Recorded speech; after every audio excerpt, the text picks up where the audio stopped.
Padre, queremos rogarte, Señor, en esta mañana que tú bendigas, Padre, el propósito que tenemos para la semana que viene, de honrarte, adorarte, glorificarte, Señor, a través de estos cánticos, de esta agrupación coral, de esta comunión, de este compartir que vamos a tener la semana que viene, Señor.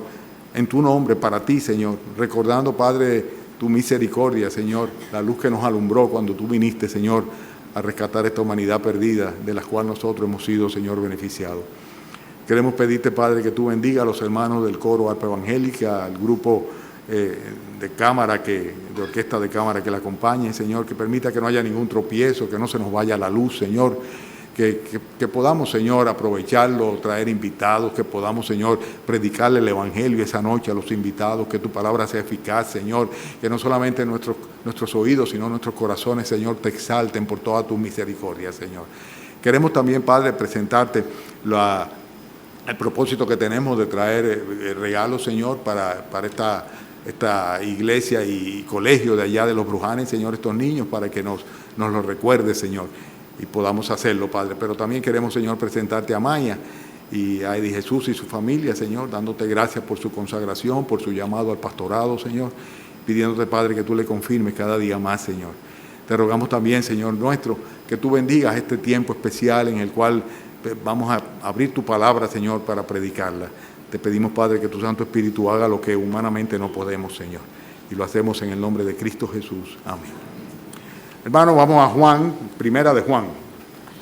Primera epístola del apóstol Juan en el capítulo 2.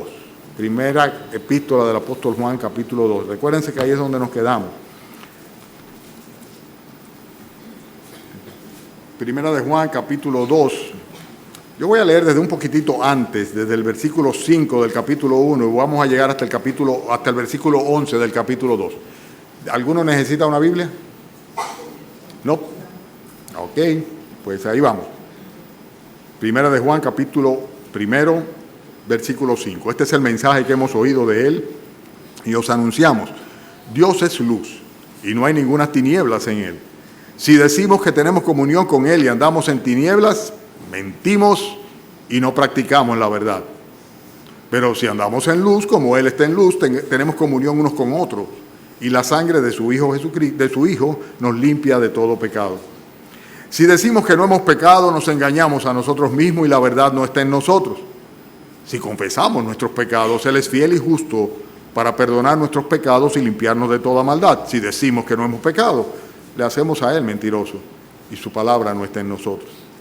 Capítulo 2. Hijitos míos, estas cosas os escribo para que no pequéis. Y si alguno hubiere pecado, abogado tenemos para con el Padre, a Jesucristo el justo. Y él es la propiciación por nuestros pecados, y no solamente por los nuestros, sino también por los de todo el mundo. Y en esto sabemos que nosotros le conocemos, si guardamos sus mandamientos. El que dice yo le conozco y no guarda sus mandamientos, el tal es mentiroso y la verdad no está en él. Pero el que guarda su palabra, en este verdaderamente el amor de Dios se ha perfeccionado. Por esto sabemos que estamos en él. El que dice que permanece en él, debe andar como él anduvo. Hermanos, no os escribo mandamiento nuevo, sino el mandamiento antiguo que habéis tenido desde el principio. Este mandamiento antiguo es la palabra que habéis oído desde el principio. Sin embargo, os escribo un mandamiento nuevo, que es verdadero en él y en vosotros, porque las tinieblas van pasando y la luz verdadera ya alumbra. El que dice que está en la luz y aborrece a su hermano está todavía en tinieblas. El que ama a su hermano permanece en la luz y en él no hay tropiezo, pero el que aborrece a su hermano está en tinieblas y anda en tinieblas y no sabe a dónde va porque las tinieblas le han cegado los ojos. Esta mañana he titulado el mensaje Consecuencias inequívocas.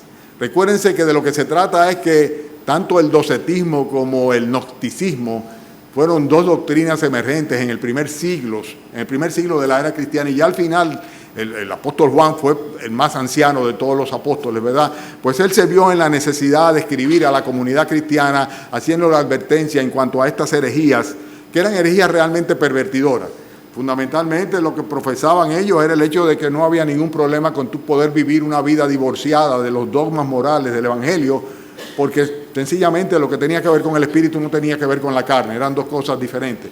Y que en todo caso era un asunto del cerebro, de la razón, ¿verdad? Y que era algo que sencillamente tú podías controlar a través de tus pensamientos y tu sabiduría, y consecuentemente la gnosis iba por encima de lo que era la demanda del pecado. Entonces, esto era algo que estaba minando, como es natural, porque era consentir con el pecado dentro de la iglesia. Y el apóstol Juan se propone, y lo dice de una manera muy clara, contradecir estas herejías. Este es el contexto en el cual nos encontramos, por eso dice él en el versículo 6 del capítulo 1, si decimos que tenemos comunión con él, está diciendo, estamos mintiendo, ¿verdad? Dice, no es verdad eso. Y versículo 8 dice, si decimos que no tenemos pecado, también nos engañamos. Y si decimos que sencillamente no hemos pecado nunca, estamos diciéndole a Dios que Dios es un mentiroso. Porque Dios dice que ciertamente somos pecadores y Él condena el pecado. Bien, hay una serie de consecuencias inequívocas que deben estar presentes. La semana pasada, ustedes recuerdan, la antepasada, ¿cuál era el título del mensaje? ¿Alguien se acuerda? Seguramente no, ¿verdad? Eran solo palabras, porque era decir, decir y decir, ¿verdad? Y total, decir no se trata de decir, se trata de ser, ciertamente. Y en este caso, estas consecuencias inequívocas son evidencias que están en la vida de cada uno que realmente es un cristiano. Así que si tú esta mañana dices, yo soy cristiana, yo soy cristiano, y chequéate bien, porque estas cosas deben estar presentes en ti. Y fíjense cómo lo describe muy claro, cuando dice en el versículo 4, el que dice, yo le conozco, versículo 6, el que dice que permanece en él, versículo 9, el que dice que está en la luz. Entonces, ahora vamos a ver cómo el Espíritu Santo muestra cuáles son las evidencias, las consecuencias inequívocas, o sea que tienen que estar presentes, que no hay error posible, ¿verdad? De que en uno aparezca o en otro no. Si tú eres un cristiano verdadero, si tú dices que conoces al Señor Jesucristo, dice, estas cosas deben estar presentes en ti. Un verdadero cristiano, en primer lugar, versículo 1 del capítulo 2, ¿verdad? Es una persona que necesariamente tiene que abandonar la vida de pecado. O sea, no se trata simplemente de hacer una profesión de fe, eso lo hace cualquiera. Que si yo confieso que Jesucristo es mi Señor y mi Salvador y le doy mi corazón, sobre todo las personas que son muy emotivas lo hacen con mucha, o muy hipócritas, ¿verdad? Lo hacen con mucha facilidad y lo hacen delante de todo el mundo. Y tal vez tú dices, bueno, pero yo alguna vez hice una profesión de fe, yo me convertí a Cristo porque tal día yo le dije a Jesucristo que viniera a mi corazón. Bueno, pero tiene que haber una serie de constancia o consecuencias en tu vida, porque si Cristo, estamos hablando de que el Espíritu Santo de Dios mismo vino a morar a tu corazón, algo tiene que pasar. No pueden seguir las cosas igualitas. ¿Y cuál es el panorama o la realidad de una persona sin Cristo? Es que está viviendo en una vida de pecado, que está siendo guiado por el príncipe de la potestad del aire. O sea, que realmente su carne, sus deseos, el pecado es lo que le controla y le domina. Entonces, va a seguir así. Va a seguir bajo la potestad de Satanás. Ya la presencia de Dios en su vida no va a tener ninguna significancia ni consecuencia. Claro que no. Imposible que sea así. Por eso dice el apóstol Juan aquí claramente en el versículo 1, hijitos míos, estas cosas os escribo. ¿Para qué dice? ¿Para qué? A ver, ¿tienen la Biblia o no tienen la Biblia? ¿Sí la tienen? ¿Para qué no? Para que no pequéis, claramente. Evidentemente no se trata de un llamado universal, ¿eh? O sea, no es para todo el mundo. O sea, en el trato que le da el apóstol Juan a sus interlocutores o a sus remitentes, ¿no? Evidentemente se está tratando de cristianos. Fíjense cómo le dice, hijitos míos. O sea, estaba hablándole a los hijitos en la fe, lo que eran consecuencias del mismo ministerio pastoral que los apóstoles habían llevado a cabo. Y fíjense que muy contrario a las enseñanzas docetistas y gnósticas, que según ellos no había ningún tipo de incompatibilidad entre la fe y una vida divorciada del pecado, pues sencillamente él dice, es necesario que no pequéis. ¿Saben algo? Esto se puede quedar como algo muy superficial, pero ese es el problema. O sea, cuando una persona conoce, entiende, ¿verdad? Entiende su condición de pecador y entiende que tiene que darle cuenta a Dios tarde o temprano y que hay un juicio y que sencillamente va a ser condenado por una eternidad y no se entrega a Jesucristo, no se convierte a Cristo. ¿Por qué ustedes creen que es? Porque no quiere abandonar el pecado, porque no quiere dejar su vida, porque no quiere un cambio de vida, porque sabe y entiende lo que implica el hecho de convertirse a nuestro Señor Jesucristo. El apóstol Juan le dice de una manera muy clara que es necesario, que un cristiano es imprescindible, debe ser una consecuencia del hecho de haberse convertido a Cristo, de ser un cristiano, el hecho de que abandone el pecado. Porque ciertamente, ¿verdad?, no podemos de ninguna manera, una vez que el Espíritu Santo mora en nosotros, seguir viviendo como si no tuviéramos a nadie, como si no hubiera pasado nada en nuestras vidas. Consecuentemente, la primera cosa y la primera evidencia de que una persona ciertamente es un verdadero cristiano es el hecho de que abandona su vida vieja, su vida de pecado. Hay personas que no quieren cambiar, que tienen ataduras muy fuertes. Y me da mucha pena porque muchas veces es posible percibir esto. No solamente por el patrón de conducta, por su vida, sino sencillamente por la lucha interior que tiene su alma cuando Dios le está reclamando. El Señor dice, todas las almas son mías, pero sin embargo algunos de nosotros no queremos entregársela a Él. Y consecuentemente es una lucha interna porque hay un vacío en esa alma hasta tanto, en ese corazón, hasta tanto Dios no ocupa su lugar. Pero hay ataduras tan fuertes, el pecado ata, el pecado esclaviza. Y el apóstol está diciendo aquí de una manera muy clara, estas cosas se ha escrito, se las estoy escribiendo para que no se lleven de los docetistas, ni se lleven de aquellos que dicen que no importa, ¿verdad?, lo que tú hagas con tu cuerpo, con tu carne, que el asunto es espiritual y es cerebral. Es necesario, dice, que no pequen. Estas cosas se las escribo para que abandonen la vida de pecado. La pregunta es la siguiente: ¿qué cosa es lo que tú no quieres dejar atrás? ¿Qué cosa es aquello que tú no quieres abandonar a cambio de Jesucristo? A cambio del perdón de tus pecados. Cristo lo dijo de una manera muy clara, y voy a citar sus palabras, cuando Él dijo, porque todo aquel que quiera salvar su vida, dice, la perderá. Y todo aquel que pierda su vida por causa de mí, dice, la salvará. Pues ¿de qué aprovecha el hombre si gana todo el mundo y se destruye o se pierde a sí mismo? ¿De qué aprovecha? Cada uno de nosotros tiene sus planes, sus propósitos, tiene su forma, su metodología, su sistema de vida, sus gustos, sus placeres. El Señor dice, es necesario que pierdas todo esto para que puedas ganar la vida eterna. Es necesario que eches a un lado el pecado de una vez por todas. Venir a Cristo y no tener la disposición de abandonar la vieja vida es un absurdo total. Y decir que estamos en Cristo, ¿verdad?, y seguir viviendo una vida de pecado es prácticamente, no solamente embarrar y ensuciar el nombre del Señor y de su iglesia, sino es prácticamente hacernos a nosotros mismos reos de condenación. Es a lo que se refiere la Escritura cuando dice que llega un momento en el cual no queda más sacrificio por el pecado para aquel que tiene por inmunda la sangre de nuestro Señor Jesucristo. Un verdadero cristiano debe abandonar la vida de pecado. Y también en el mismo versículo primero dice algo adicional que es precioso, y tengo que enfatizarlo mucho, ¿verdad? Dice, y si alguno hubiere pecado, ¿qué dice? Abogado tenemos para con el Padre a Jesucristo el justo. Señores, léanlo de una manera muy sencilla. Hijitos, no pequen. No es verdad que se puede vivir una vida de pecado y ser un creyente. Pero si alguno peca, huelga que yo diga, sobra que yo diga, claro que pecamos.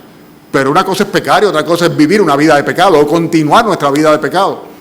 Pero si alguno peca, dice, abogado tenemos para con el Padre. Eso no es para todo el mundo tampoco, eso no es universal, eso es para los hijitos, para los hijos de Dios. Aquellos que tienen en Jesucristo un intercesor, un intermediario. Y saben una cosa, los cristianos tenemos a Jesucristo como abogado. ¿Y saben por qué? Porque necesitamos de un abogado, ciertamente. Hay una realidad, la realidad del juicio. Cada uno de nosotros está subyúdice, como se dice. O sea, estamos pura y simplemente bajo el juicio de Dios. La Biblia lo dice de una manera muy clara, que todos nosotros hemos pecado y estamos destituidos de la gloria de Dios. O sea, lo que nos espera a nosotros es la sentencia, la muerte, la condenación, la separación de Dios. Y en esa situación hay una parte acusadora que siempre se yergue con el propósito de sencillamente enrostrarnos nuestro pecado. Y este es precisamente Satanás. Hoy en la mañana estaban en la escuela dominical hablando sobre las artimañas del diablo, sobre su persona y sus estrategias. Es interesante que Apocalipsis capítulo 12 Dice el mismo apóstol Juan: entonces oí una voz en el cielo que decía: ahora ha venido la salvación, el poder y el reino de nuestro Dios y la autoridad de su Cristo, porque ha sido lanzado fuera el acusador de nuestros hermanos, el que los acusaba delante de nuestro Dios de día y de noche. Ese es el papel fundamental del diablo. Nos tienta, ¿verdad?, para que por causa de nuestra propia concupiscencia pequemos, caigamos, y entonces después diga delante del Señor: míralo ahí, mira a Tilio, el acusador. En otras palabras, hay un juicio real. Cada uno de nosotros está sub iudice, cada uno de nosotros tiene que presentarse necesariamente delante de la justicia divina, delante del juez de todo lo creado y de todos los creados, de todas las criaturas, perdón. Y hay un acusador, que es precisamente el acusador de los hermanos, el que nos acusa delante de Dios de día y de noche, Satanás. Pero lo más interesante es el hecho de que nosotros somos incapaces de poder presentar una autodefensa. No podemos autojustificarnos a nosotros mismos. Job lo decía. El libro más antiguo de la Biblia es aquel en el cual el profeta Job, habiendo sido declarado justo por parte de Dios, fue probado en cuanto a su fe. Y él en medio de su sufrimiento decía lo siguiente: Job capítulo 9, versículos 2 y 3. Yo ciertamente sé que es así. ¿Y cómo se justificará el hombre con Dios? Si quisiere contender con él, no le podría responder a una cosa entre mil. En otras palabras, por nosotros mismos no podemos ni siquiera dar una respuesta que en alguna manera justifica nuestra vida de pecado. Somos incapaces, completamente incapaces de justificarnos a nosotros mismos. En otras palabras, necesitamos quien nos defienda. Necesitamos un abogado, porque hay un juicio pendiente para nosotros. Hay una parte acusadora que está llenando un expediente, un acta de decretos en contra nuestra por causa de nuestro propio pecado. Y además de esto, no podemos de ninguna manera justificarnos nosotros mismos. Consecuentemente, necesitamos un abogado. ¿Y saben una cosa? La Biblia dice que este Paracletos, o este abogado, es una persona que está puesta por el Señor para interceder, poniéndose al lado de aquellos que necesitan la asistencia de Él. En el Nuevo Testamento nosotros vemos que se le atribuye, el mismo Señor Jesucristo en varias ocasiones, Juan 14, 16, 15, 26, 16, 17, le atribuye este nombre al Espíritu Santo. Se traduce como consolador, la palabra griega Paracletos, ¿verdad? Y el Señor prometió que vendría este consolador, este abogado. Y era el anhelo que tenía Job. O sea, Job decía ciertamente que él necesitaba un mediador muy escogido, que no solamente le dijera al hombre cuál era su deber, sino que también intercediera delante de él y que le dijera que Dios tenía de él misericordia. Cada uno de nosotros necesita un abogado. Algunos no tienen abogado, ¿verdad? Pero los cristianos sí lo tenemos, y por eso el apóstol Juan dice: y si acaso alguno hubiere pecado, abogado tenemos para con el Padre, a Jesucristo es justo, que no es un abogadito cualquiera. Es un abogado que está acreditado y bien acreditado. ¿Por qué? Porque tiene acceso a la más alta instancia que puede haber delante del trono del Altísimo, delante del trono de Dios. Romanos capítulo 8 lo dice muy claro, cuando hablando del Señor, de los cristianos, dice: ¿quién acusará a los escogidos de Dios? Si Dios es el que justifica. ¿Quién es el que los condenará? Dice: Cristo es el que murió, más aún el que también resucitó, y dice luego: el que además está a la diestra de Dios, el que también intercede por nosotros. Tenemos un abogado que directamente está colocado en el mismo trono de Dios, a la derecha del poder de Dios, y que está intercediendo a favor de nosotros. Es un abogado que nos conoce, que tiene empatía por nosotros. En hebreo le llama un sumo sacerdote que puede compadecerse de nuestras debilidades, porque fue uno que fue tentado en todo a nuestra semejanza, solamente que nunca pecó. O sea que tenemos un abogado con la mejor acreditación, que no solamente tiene la potestad y la capacidad, sino que también tiene el acceso al trono de la gracia. Y además de esto tenemos un abogado que nos conoce y siente empatía por nosotros, un abogado experimentado, dice la Biblia de una manera muy clara, que por cuanto Él mismo padeció siendo tentado, es también poderoso para socorrer a aquellos que son tentados.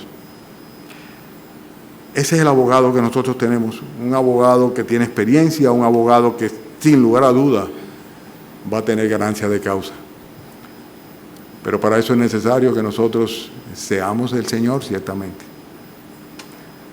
El pecado hay que echarlo a un lado en nuestras vidas, hay que rechazarlo, porque si decimos y vivimos en pecado, nos engañamos a nosotros mismos y no estamos diciendo la verdad. Entonces, consecuencias inequívocas. En primer lugar, un verdadero cristiano debe abandonar la vida de pecado. En segundo lugar, un verdadero cristiano cuenta con lo que no cuenta el resto del mundo: un abogado. Porque como pecamos, entonces necesitamos un abogado. Y Cristo es el abogado de los cristianos, el mejor abogado. Y la pregunta es la siguiente: ¿tienes tú ese abogado? O sea, cuando tú pecas, ¿verdad? Ya Cristo ha redimido tu alma, ya Él intercede por ti, ya Él sale al frente de tu causa. Hay una invitación a acercarnos confiadamente al trono de la gracia para hallar gracia para el oportuno socorro. Acercarnos, pero eso es para los creyentes, para los cristianos. El que no es cristiano está en este mundo camino a condenación y no tiene quien le defienda, no tiene quien le defienda. Seguirá su vida de pecado hasta el día en que Dios soberanamente diga, se acabó.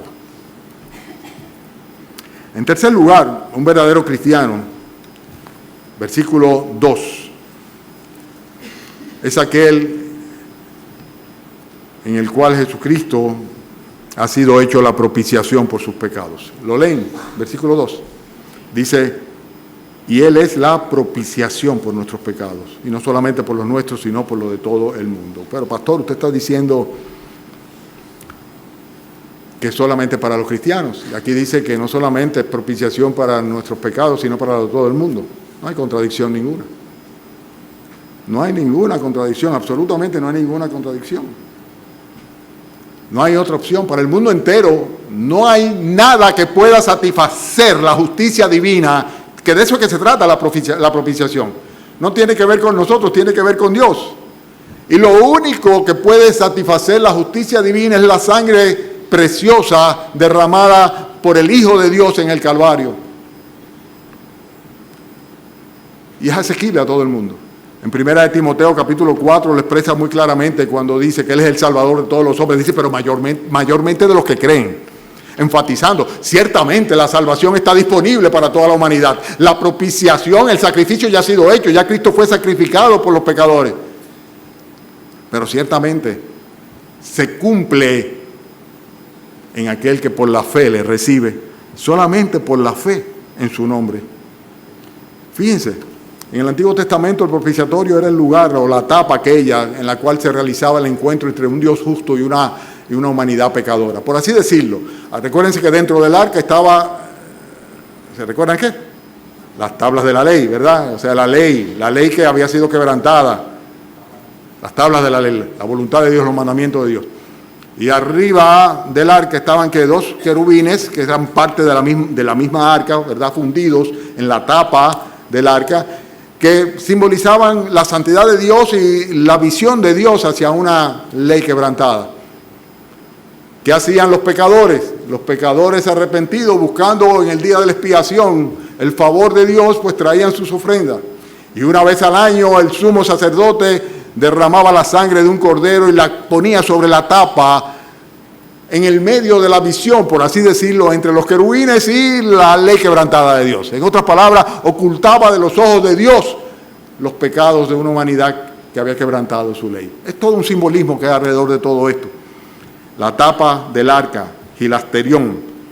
Pero esto traía como consecuencia el hecho de que Dios reenviara, por así decirlo, la causa de aquel pecador que arrepentido venía con una ofrenda, y una ofrenda de sangre.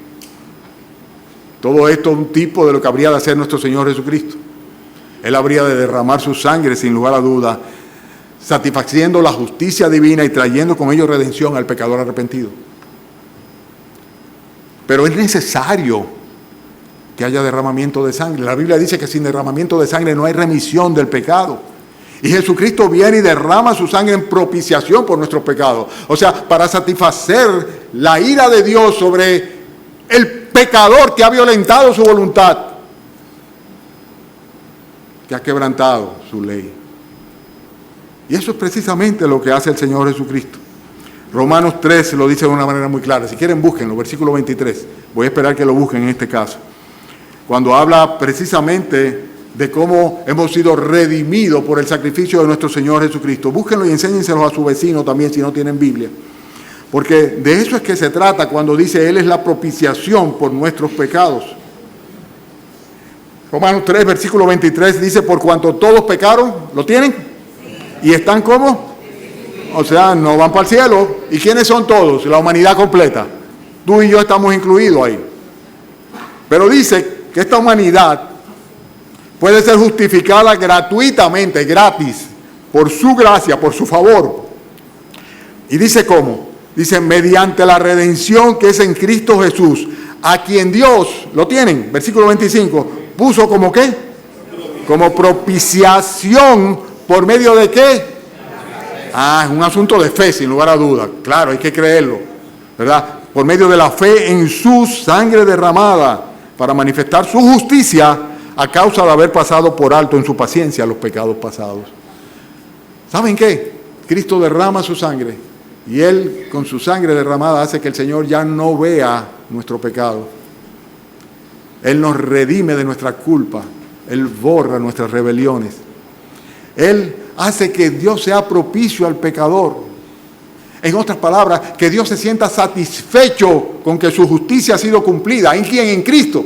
Si no, va a tener que ser cumplida en mí. ¿Cómo? Con la condenación eterna. Por eso Él es el Redentor. Él nos redime. Y la pregunta de nuevo es la siguiente.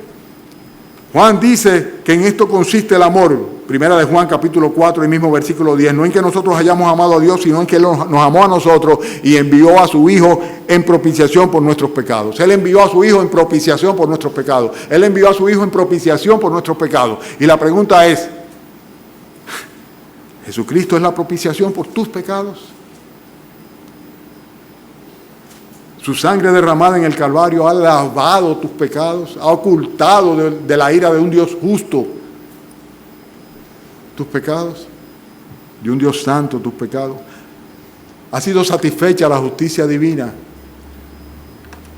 en cuanto a tu persona, porque de eso es que se trata. Ustedes se recuerdan aquella imagen tan clara que en Lucas está cuando el publicano y el pecador fueron juntamente allá al templo y uno se golpeaba en el pecho mientras que el otro se justificaba a sí mismo, ¿verdad? Y dice la Escritura que más el publicano, estando lejos, no quería ni aún alzar los ojos al cielo, sino que se golpeaba el pecho diciendo, Dios, sé propicio a mí. Y para eso lo que se necesita es sencillamente estar dispuesto a abandonar el pecado. Humillarse delante del Señor y clamar para que Él haga por nosotros lo que nosotros no podemos hacer por nosotros mismos. Entonces, a partir de ese momento, ciertamente vamos a tener a Jesucristo como abogado. A partir de ese momento vamos a echar a un lado el pecado en nuestras vidas. El pecado va a ser la excepción y no la regla ni la norma en nuestras vidas. Todo lo demás es pura religión, pura religión. Un verdadero cristiano, ¿verdad?, es aquel para el cual Jesucristo ha sido hecho la propiciación por sus pecados. Pero hay más cosas. No las voy a desarrollar tanto, pero están ahí presentes también. Por ejemplo, versículo 3. En esto sabemos que nosotros le conocemos. Estamos en Primera de Juan, capítulo 3. ¿Todavía están despiertos? Sí. Primera de Juan, capítulo 3. Capítulo 2. Entonces, versículo 3. Okay.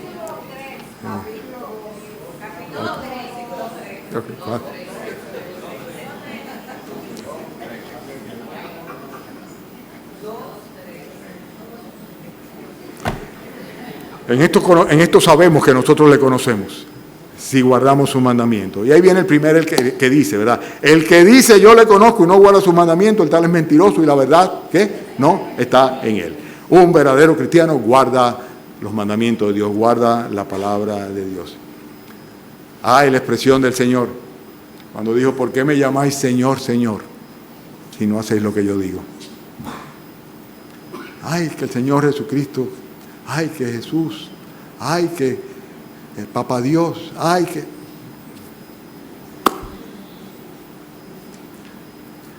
El verdadero cristiano guarda sus mandamientos. Es una consecuencia inequívoca de ser un verdadero cristiano. Si tú no amas la palabra de Dios, si los mandamientos del Señor te son gravosos, o sea, si obedecer lo que la Biblia dice es algo que te da mucho trabajo, no te engañes, tú no eres cristiano ni cristiana. Porque si hay una cosa que Dios pone inmediatamente, hizo facto, en el mismo momento que una persona se convierte a Cristo, es un amor profundo a la palabra de Dios, a la verdad. Conoceremos la verdad, buscaremos la verdad, amaremos la verdad, escudriñaremos la verdad. Y la palabra de Dios es la verdad. Esta es la consecuencia inevitable de ser un verdadero creyente, ineludible, inequívoca, que se hace muy evidente porque una persona que ha estado de espalda a la Biblia o con la presuposición de que conocía la Biblia, como mucha gente me dice, sí, porque yo he leído la Biblia y tú sabes que también la Biblia dice, y no, la Biblia no dice eso. No, pero hay una parte donde dice, no, la Biblia tampoco dice, lo que sí dice la Biblia es esto y esto. Pero óyeme, no hay nadie que te reconozca allá afuera, que no conozca, que ignora la palabra de Dios. Pero un creyente que la ignore, un creyente que no viva por la palabra de Dios, que no necesite el alimento espiritual de la palabra de Dios, óyeme, seguramente se está engañando a sí mismo. El Señor es muy claro, es enfático. En Juan capítulo 14, versículo 15 dice, si me amáis, guardad mis mandamientos. El Señor dice, Juan 14, 23, el que me ama, mi palabra guardará, y mi Padre le amará, y vendremos a Él y haremos morada con Él. El que no me ama, no guarda mis palabras. Es así de sencillo. Esto es así de sencillo. Un verdadero cristiano guarda los mandamientos de Dios. El que dice yo le conozco y no guarda sus mandamientos, el tal es mentira. No estoy hablando del decálogo, no estoy hablando de adorar, amar a Dios sobre todas las cosas, no santificar la fiesta, no animar, no matar, no fornicar, no cometer acciones impuras, no desear la mujer de tu prójimo. No estoy hablando de eso. Estoy hablando de muchísimo más que eso. Muchísimo más que eso. Como decía el salmista, de cómo se deleitaba en la palabra del Señor. Un verdadero cristiano es aquel en el cual el amor de Dios se ha perfeccionado. Versículo 5. Pero el que guarda su palabra en este, ¿qué dice? Verdaderamente el amor de Dios se ha perfeccionado y por eso sabemos que estamos en Él. Por eso sabemos que estamos en Él. El que no ama no ha conocido a Dios porque Dios es amor. Lo cantamos nosotros, ¿verdad que sí? En esto se mostró el amor de Dios para con nosotros, en que nos envió a su Hijo unigénito al mundo para que vivamos por Él. Un verdadero cristiano, el amor de Dios se ha perfeccionado en él. Es el amor ágape, aquel amor que es desinteresado, aquel amor por el cual no hay absolutamente nada que el Señor quiera de ti que tú no estés dispuesto a entregárselo.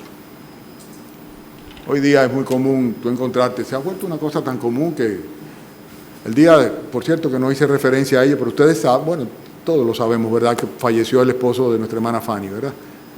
Cuando tengamos oportunidad ya lo sabemos de solidarizarnos. Pues el mismo día del entierro del funeral de Sócrates, pues ahí me vi con un amigo que posiblemente tenía 40 años que no veía, desde la universidad. ¿Y saben lo que más me llamó la atención? Luego que se acabaron las honras fúnebres y fue sepultado, que él se acerca donde mí a conversar y se despide de mí dándome un abrazo y diciéndome, yo te quiero mucho. Es tan fácil hoy día, te quiero mucho, te quiero mucho, te quiero mucho, te quiero mucho, te quiero mucho. ¿Con qué ligereza se habla de querer mucho? El creyente sabe que el amor de Dios se ha perfeccionado en él. ¿Ustedes saben por qué? Porque ha recibido el amor ágape del Señor en su corazón, ha sido perdonado sus pecados, ha sido hecho un hijo de Dios, porque ha sido libre de culpa. Porque la gracia y la misericordia de Dios llena su corazón y es capaz de amar de verdad, no como el mundo ama, con un te quiero mucho, sino dispuesto al sacrificio y sobre todo en una consagración absoluta a su Señor. Estamos por el punto número 5 y ya son 6 solamente, así que estoy terminando. Consecuencias inequívocas de ser un verdadero cristiano. Aquí dice el versículo 6, el próximo, a ver quién me lo dice. Dice, el que dice que permanece en él, ¿qué dice? Ay, eso como que no necesita mucha explicación, ¿verdad? Un cristiano tiene un líder, un modelo, un paradigma, Jesucristo. Somos tan propensos a seguir hombres, tendencias, filosofías, religiones, etc. Nosotros tenemos uno al cual debemos imitar, al cual debemos seguir, sobre cuyos pasos debemos caminar, nuestro Señor Jesucristo. Tú dices que tú eres un cristiano. Compara tu vida diaria, tu cotidianidad, con lo que Jesucristo haría en tu lugar.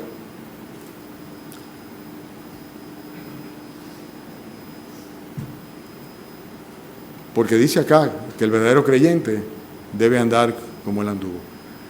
Que eventualmente vamos a cometer un traspiés, abogado tenemos para con el Padre, Jesucristo es justo.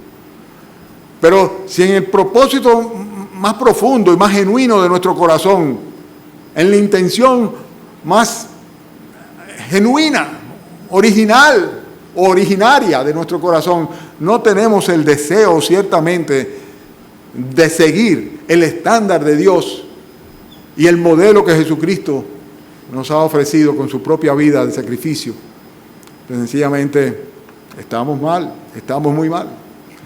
Porque el que dice que es un cristiano, no de ocasión, sino permanentemente, o sea, definitivamente un cristiano verdadero, dice, también debe permanentemente andar como él anduvo. Cristo vino y nos enseñó no una forma de vida, más que eso, pero también Él se puso un lebrillo y sirvió a sus discípulos y dijo, yo he venido no para ser servido, sino para servir y para dar mi vida en rescate por mucho.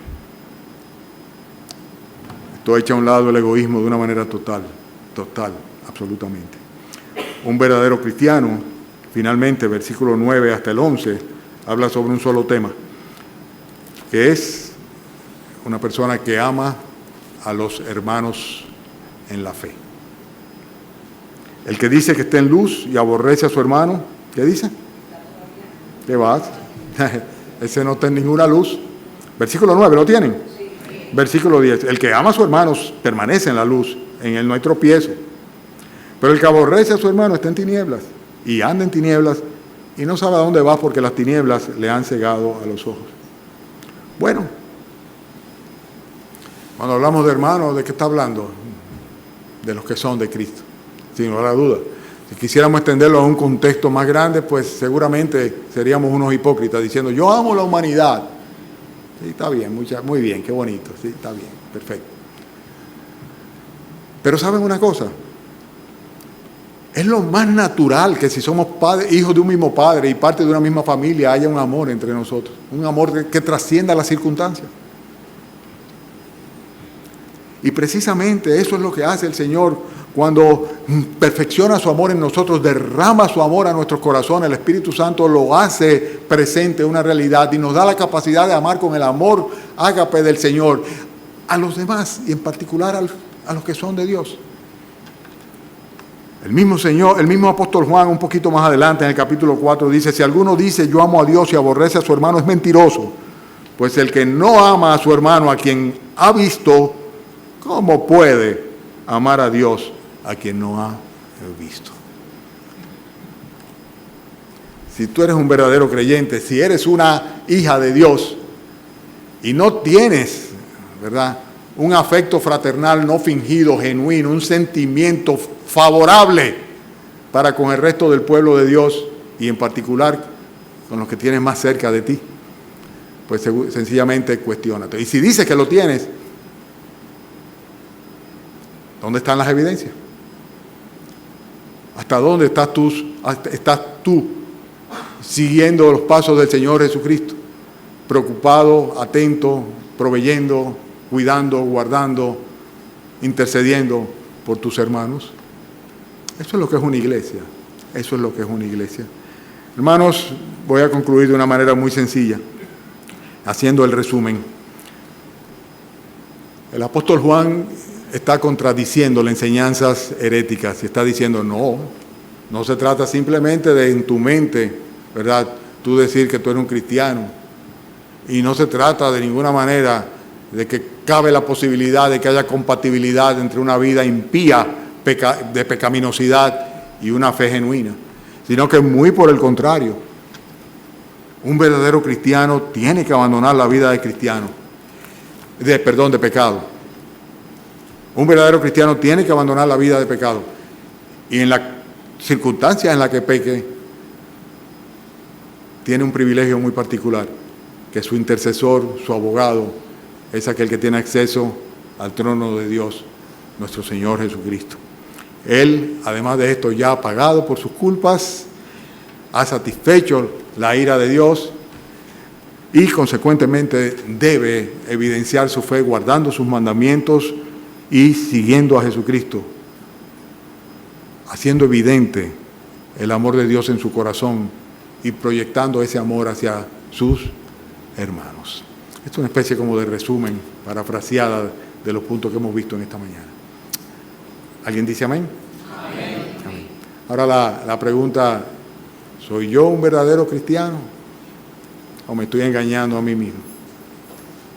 ¿Soy yo un verdadero cristiano o me estoy engañando a mí mismo? Vamos a orar, hermano. Señor Dios nuestro, gracias, Padre, por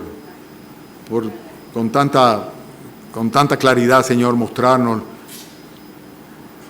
cuáles evidencias, cuáles consecuencias debe haber en nuestra vida por el hecho de profesar ser hijos tuyos, Señor. Y gracias, Padre, porque no solamente incluye la demanda tuya, sino también la gracia tuya al ofrecer a tu Hijo Jesucristo en propiciación por nuestros pecados, Señor. Gracias por saldar nuestra cuenta contigo.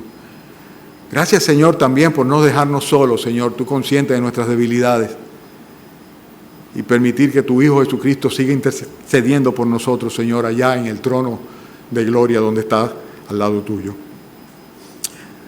Te rogamos, Señor, en esta mañana que tú, pues, grabes estas cosas en nuestros corazones y en nuestras mentes, Señor. Y, Padre, cuando los ataques del acusador, del adversario, del enemigo, de Satanás, y nuestra propia naturaleza conspicua, Señor, nuestros apetitos desordenados, Señor, de la carne, Padre, pues tiendan a prevalecer en nosotros, Señor. Recuérdanos, Padre, que tenemos, Padre, que seguir tus pasos, que debemos andar como tú, tu Hijo Jesucristo, anduvo, Señor, en esta tierra, en santidad plena, Señor. Y que tu expectativa, Señor, es que guardemos tus mandamientos. Bendícenos, Señor, ayúdanos a ser fieles a ti. Y te rogamos, Padre, ahora que nos despidas con tu bendición y que si es tu voluntad, Señor, podamos tener a Eddie Jesús esta tarde predicándonos a las 6 de la tarde. Úsalo, Señor. Háblanos a nuestras mentes y corazones, Señor, a través de tus siervos que predican tu palabra. Te lo pedimos en el nombre del Señor Jesucristo. Amén.